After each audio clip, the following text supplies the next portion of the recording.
오늘 금요 찬양 예배에 나오신 성도님들을 환영합니다. 오늘 9월달 마무리하고 10월달을 맞이하는 이 시기, 9월달 동안 정말 고생 많으셨습니다. 우리 주변 분들과 함께 9월 동안 고생 정말 많으셨습니다 라고 한번 인사할까요?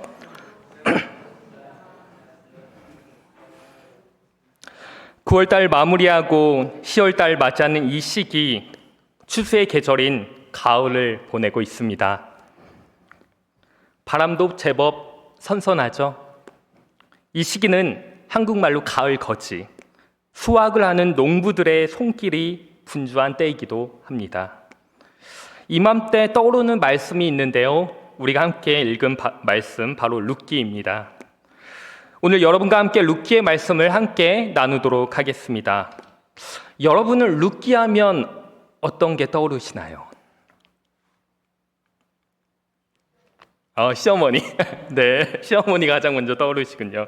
네, 저는 룻기에서 룻이 떨어진 이삭을 줍기 위해 밭으로 나가 이삭을 줍는 장면이 가장 먼저 떠오릅니다.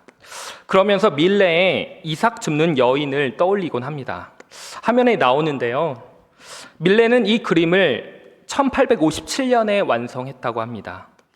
40대에 왕성한 시기에 그린 작품임에도 불구하고 그림의 분위기는 굉장히 애잔하죠. 뭔가 굉장히 뭉클합니다. 그림 속에 등장하는 이 세 여인은 프랑스 사회에서 가장 가난한 계층을 대변하고 있습니다. 여인들은 추수가 끝날 들판에 엎드려 떨어진 이삭을 줍고 있습니다. 화면의 좌측 상단에는 수확한 것들을 무겁게 실어 나르는 마차가 보입니다. 보이시나요? 두 마리 말이 끄는 큰 마차입니다. 우측 상단 저 멀리 말을 탄 사람도 보입니다. 아마도 밭을 관리하는 관리자 또는 주인일 것이라는 생각이 듭니다. 그는 흰 옷을 입은 채 수확에 여념이 없는 사람들을 매서운 눈으로 지켜보고 있는 것 같습니다. 옆에는 집가리가 산더미처럼 쌓여 있죠. 그러나 이 그림을 자세히 보면 4분의 3을 차지하는 이 공간의 주인은 다름 아닌 이삭을 줍는 여인들입니다. 이런 배치는 여인들이 하고 있는 일의 존귀함을 드러냅니다. 허리를 깊이 숙인 두 여인을 구분해 준 것은 머리에 쓰고 있는 두건의 색깔입니다. 파란색과 붉은색이 이 단조로운 풍경에 색채감을 부여하고 있죠. 비록 빈곤하지만 그들이 절망의 심연으로 끌려 들어가지 않고 있음을 보여줍니다. 얼굴에는 다소 어두운 표정이 엿보이긴 하지만 그들의 모습은 대지와 밀접하게 연결되어 있음을 보여줍니다. 그리고 하늘의 분홍빛, 비록 고된 노동이지만 그 안에 깃든 희망과 미래에 대한 기대를 상징하는 것일지도 모른다는 생각이 듭니다. 밀레의 그림에 나오는 이 여인들의 모습을 통해 저는 룻기의 이야기를 떠올리는데요. 제목은 룻기이고 실제로 룻이 주인공이기도 하지만 룻기에는 룻 말고 다양한 등장인물들이 나오죠. 그 중에 보아스와 나오미는 룻 못지않게 주연들입니다. 특히 룻기의 처음과 끝에는 룻의 시어머니 나오미가 이야기를 끌어가는 핵심 인물로 등장하고 그 이야기의 서술도 나오미와 룻이 함께하는 그 인생의 여정을 다루고 있죠. 나오미의 관점에서 룻기를 보자면 약속의 땅인 예루살렘을 떠나서 타향에서 쫄딱 망한 집안을 이방 며느리 룻을 데리고 고향으로 돌아와서 살려낸 희망의 이야기를 담고 있습니다. 오늘 우리가 함께 펴서 읽은 말씀은 나오미가 베들레헴에 돌아와서 고향 사람을 만나는 장면에서 시작합니다. 우리 다 같이 19절 말씀 읽어볼까요? 시작. 이에 그 두 사람이 베들레헴까지 갔더라. 베들레헴에 이를 때에 온 성읍이 그들로 말미암아 떠들며 이르기를 이가 나오미냐 하는지라. 19절 말씀을 보면 아낙네들은 이게 정말 나오미인가? 라고 말하면서 나오미가 돌아왔다는 이 소식에 온 마을이 아주 떠들썩합니다. 그런데 나오미는 떠들썩하게 자신을 맞이하고 있는 사람들에게 자신을 나오미라고 부르지 말고 마라라고 불러달라고 요청하죠. 그러면서 적는 자가 나를 심히 괴롭게 하셨다라고 말하면서 말이죠. 자기의 지금 처지를 있는 그대로 탄식하고 있는 장면입니다. 마라의 이름의 뜻에 대해 지난번 새벽 예배 때 말씀을 나눴었죠. 마라는 이스라엘 백성들이 광야에서 오아시스와 같은 샘을 발견했는데 그 물이 단물이 아닌 쓴물이었습니다. 그래서 쓴물이라고 하여 이 마라라는 이름이 붙여졌다고 말씀을 나눈 적이 있습니다. 나오미도 이스라엘 백성들과 같이 지금 자기의 삶이 너무나 괴롭기에 너무나 힘들기에 쓰디쓴 물 이 마라와 같이 자신의 상태에 대해 괴로운 여자라는 의미로서 자신을 마라라고 불러달라고 말하고 있는 것이죠. 그런데 원래 이 나오미의 이름의 뜻은 기쁨, 희락, 즐거움을 뜻하는 말입니다.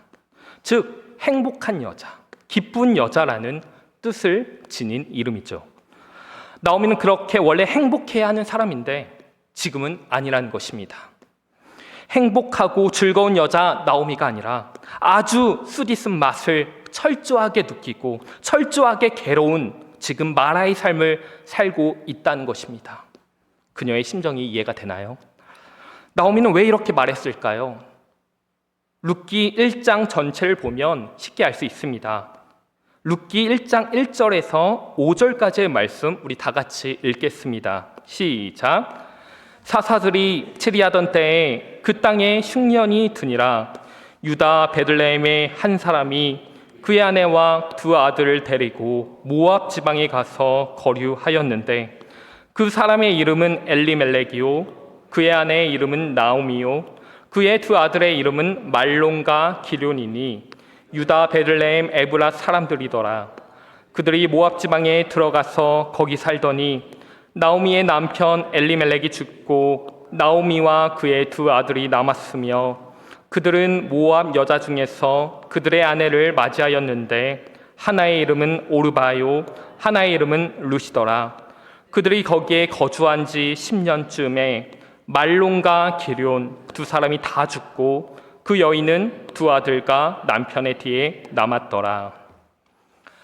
이 구절을 보면 심한 기근으로 고향 땅 베들레헴을 떠난 엘리멜렉의 집안, 즉 엘리멜렉의 아내 나오미, 아들 말론과 기럯이 모압 땅으로 피난 가는 것으로부터 룻기가 시작됩니다.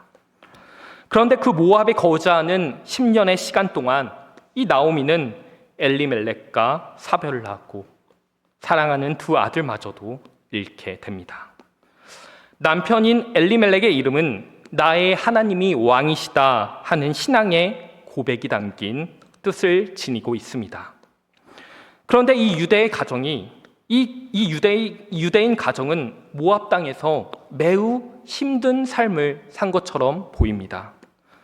나의 하나님이 왕이시다라고 고백했던 이 믿음의 가정도 어려움과 고난을 당할 수 있다는 것이죠. 성경이 자세히는 기록하고 있지는 않지만 엘리멜렉과 나오미의 아들의 이름이 마치 모압 땅의 삶이 어떠했는지를 알려주는 것처럼 보입니다. 큰 아들의 이름은 말론인데 말론은 우리말로 번역하면 약함, 질병을 뜻하고 둘째 아들은 기럯인데 기럯의 뜻은 황폐입니다. 그러니까 남의 땅 모압에서 살았던 세월이 늘 병약하고 질병으로 가득하고 마치 황폐한 땅의 삶과 같았다고 지금 말하고 있는 것이죠. 그래서인지 결국 엘리멜렉은 모압 땅을 벗어나지 못하고 그 땅에서 죽고 맙니다. 그런데 더욱 안타까운 것은 모압 땅에서 결혼까지 한 아들들도 모두 죽음을 맞이했다는 것입니다. 이제 남은 사람은 나오미, 그리고 이방 출신 며느리 오르바와 룻, 이렇게 세 여인입니다. 남겨진 세 여인의 마음을 헤아릴 길이 없을 것 같습니다. 몇 년 사이에 가장 가까운 이들을 다 잃어버린 사람들의 마음에는 아마 수없이 많은 실금이 나지 않았을까요? 자식이 죽으면 부모는 가슴에 묻는다라는 말과 같이 그 실금마다 아픔이 배어들고 서러운 기억들이 나오미에게 스며들었을 겁니다. 그 실금들이 어느 사이에 벌어질 때마다 가슴이 무너질 때도 많았을 겁니다. 바람만 스쳐도 눈물이 나고 가만히 있어도 서럽고 눈물이 나지 않았을까요?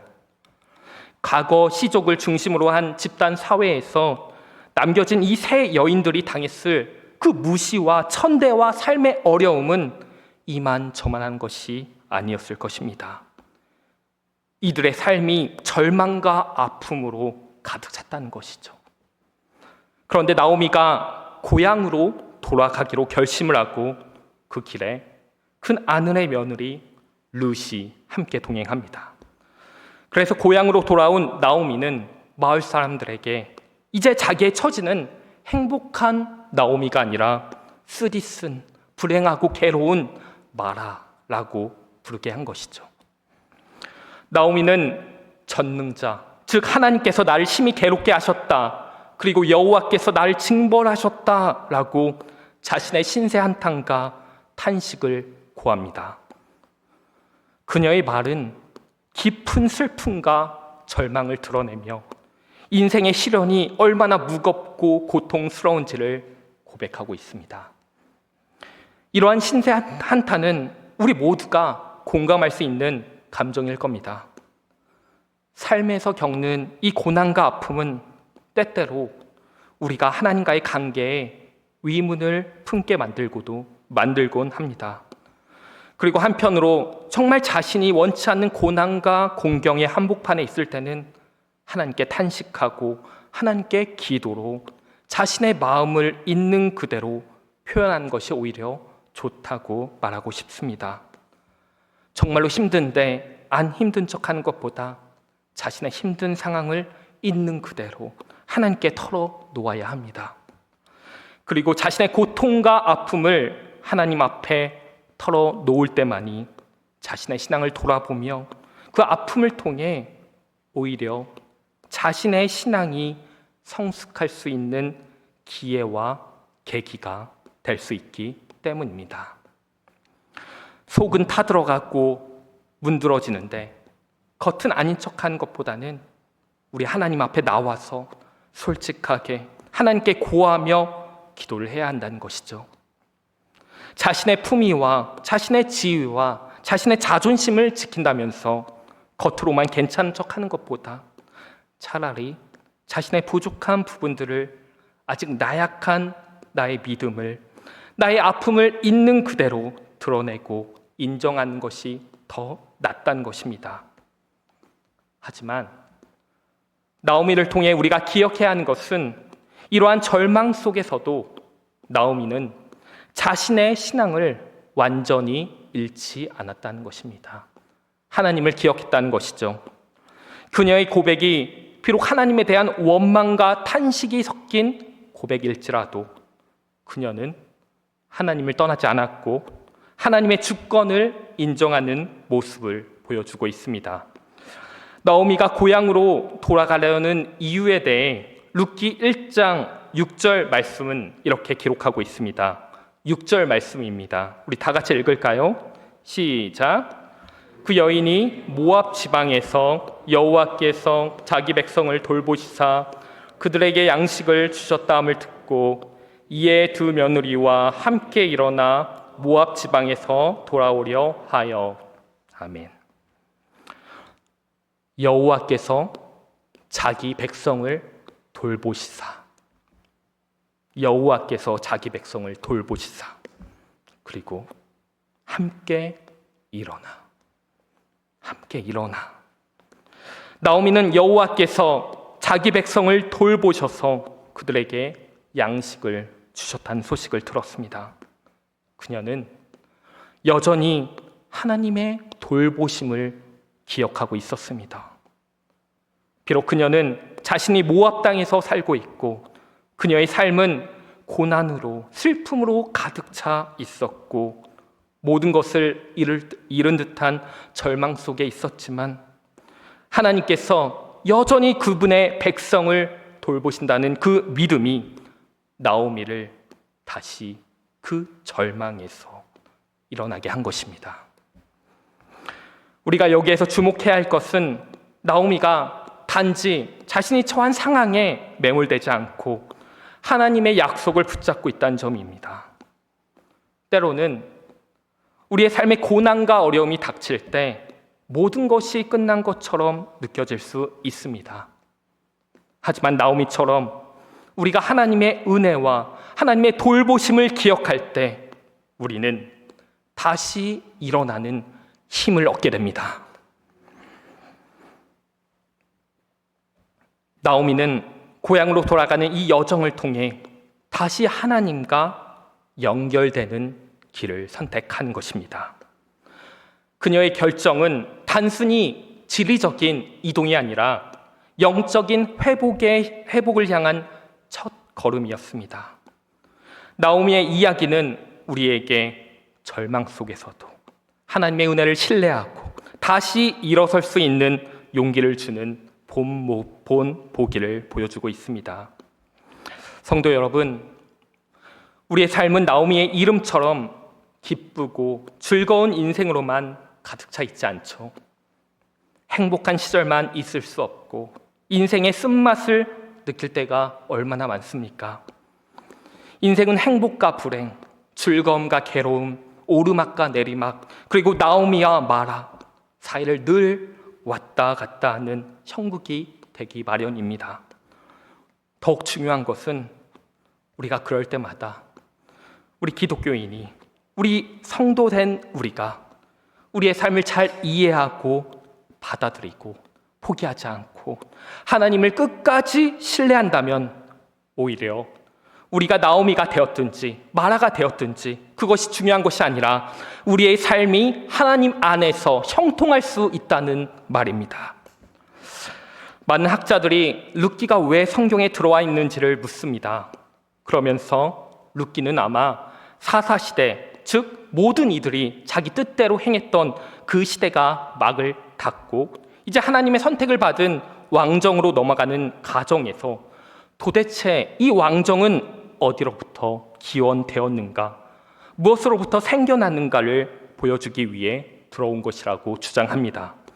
즉 이스라엘 역사에서 가장 중요한 왕인 다윗 왕의 계보를 따라 올라가면 이렇게 평범한 룻, 나오미 이 사람들로부터 시작되었고 심지어 이방 여인인 룻이 포함되어 있다는 사실을 알려주는 것입니다.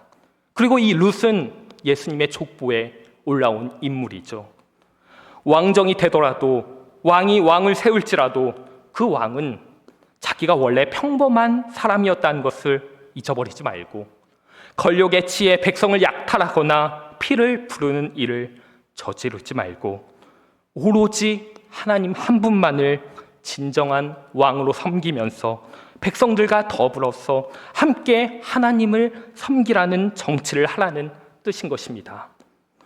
왕도 사실은 굉장히 평범한 사람이었다는 사실을 드러내는 것이죠. 이 사실을 드러내면서 그의 고조 외할머니인 바로 나오미, 증조 외할머니인 룻의 이야기를 했던 것입니다. 우리는 왕가의 족보를 드높이기 위해 그의 조상들의 이야기를 마치 영웅으로 만드는 사례가 참 많습니다. 한 예로 조선시대 용비어천가, 여러분 아시죠? 이시방조의 조상들이 얼마나 위대한가에 대해서 그리고 있는데요. 그렇게 영웅으로 만드는 스토리가 너무나 많습니다. 그런데 우리가 함께 읽은 이 성경 룻기 이야기는 놀랍게 왕의 조상들 이야기를 하면서 영웅으로 만드는 것이 아니라 그저 평범하고 그냥 고생 가득한 하나님께 탄식하는 그런 이야기가 쓰여져 있습니다. 그리고 그것이 인생이라고, 그것이 일반적인 삶이라는 것을 우리에게 가르쳐주고 있죠. 나오미는 타향에서 마라의 쓴 삶을 살다가 고향으로 돌아와 주도적으로 자신의 이방 출신 며느리를 보아스의 아내가 되게 함으로써 다윗 왕의 조상의 반열에 오르게 됩니다. 즉 나오미는 그 쓰디쓴 고생이 결국 행복과 보람으로 이어지게 된다는 말이죠. 우리 또한 우리에게 주어진 삶을 하루하루 잘 살아낸다면 비록 그것이 삶의 행복과 불행이 다 있다는 것을 기억하면서 그 모든 것을 겪으면서도 그 안에서 우리 하나님의 은혜를 경험할 수 있다면 우리 삶 또한 더 무르익고 더 성숙한 존재가 될 것입니다. 바로 그럴 때 오늘 나오미를 통해서 보여주신 것처럼 삶의 지혜도 얻고 결국 하나님 나라의 한 역사의 한 부분으로서 쓰임 받을 수 있다는 것입니다. 우리들의 삶에서 즐거움도 쓴맛도 모두 삶의 중요한 한 자락임을 기억하시길 바랍니다. 우리의 삶이 어느 곳에 있든지 하나님이 늘 우리와 함께 하신다는 것을 기억하며 우리의 아픔과 절망 속에서도 함께 일어나는 우리 모두가 되기를 바랍니다. 기도하겠습니다. 우리와 늘 함께 하시는 하나님, 오늘도 주님의 은혜와 사랑 안에서 우리의 삶을 맡깁니다. 나오미처럼 고난 속에서도 하나님을 바라볼 수 있는 믿음을 허락해 주시고 우리의 마음을 주님 앞에 솔직하게 고백할 수 있는 용기를 주옵소서. 우리가 어떤 상황에 있든지 주님의 계획 안에서 살아가게 하시고 다시 일어설 수 있는 용기와 희망을 주시옵소서. 마라와 같은 쓰디쓴 삶의 순간이 힘들게 느껴지더라도 그 시간을 우리 예수님을 붙잡고 이겨낼 수 있는 우리 모두가 되게 하옵소서. 예수님의 이름으로 기도드립니다. 아멘.